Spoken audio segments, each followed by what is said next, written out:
Okay, so the end of step 4 tells us to ungroup the sheets, so we can just click on one of the sheet tabs that are not part of the group. And then we're going to make a copy of the Tampa sheet so that we can use it for when we get a new location.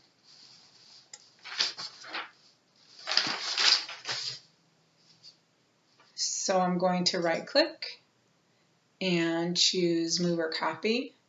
And then I believe it needs to be in between these two sheets here. So I'm going to click on the bottom sheet and choose Create Copy. And now we have our copy here, and we're going to rename it New Location.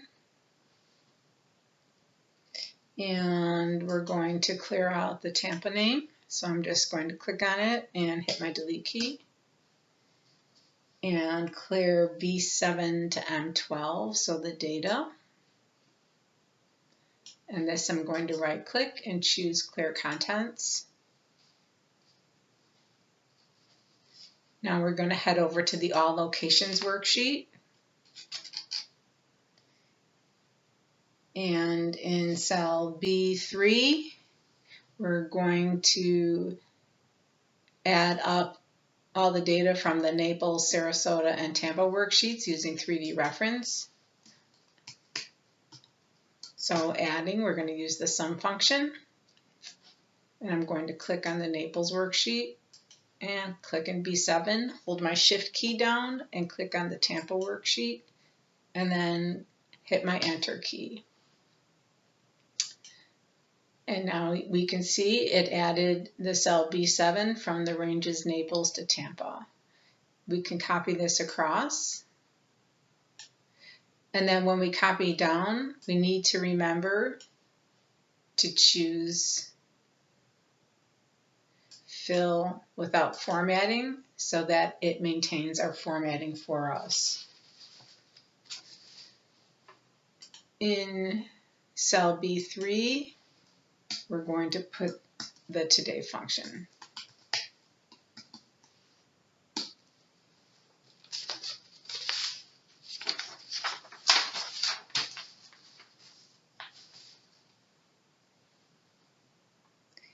Then we're going to make a pie chart based on the totals for enrollment. I know it doesn't say that on your directions, so but that's what we're going to do. So we're going to choose from A6 to A12, hold the Control key down, and choose the totals. Insert tab, Pie Chart, 3D Pie. On our Design Contextual tab, we'll move the chart to its own sheet and name the sheet Pie Enrollment.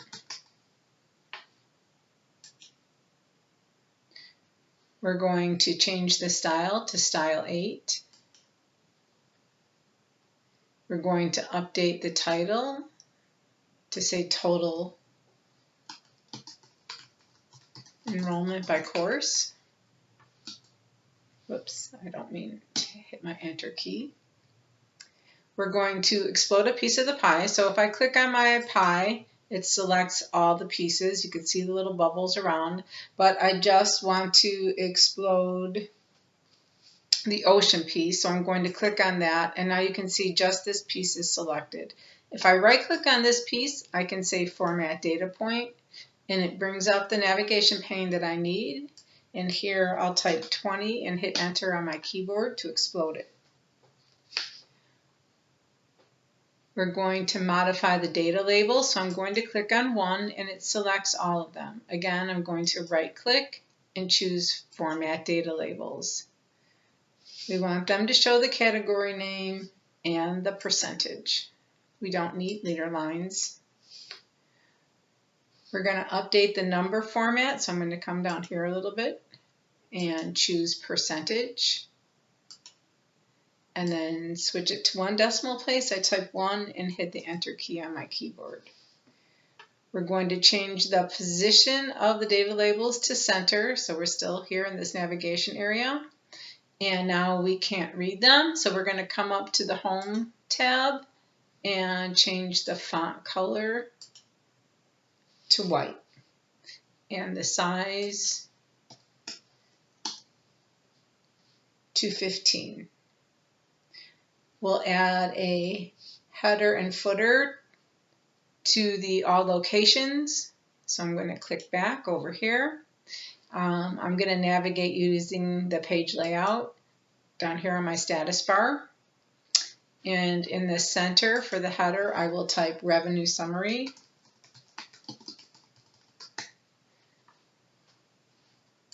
In the footer, we're going to add the current date. So I'm going to come up here to my header footer contextual tab, the design tab, and choose the current date tool. Click in the middle and choose the sheet name tool. Click back in my worksheet. Whoops.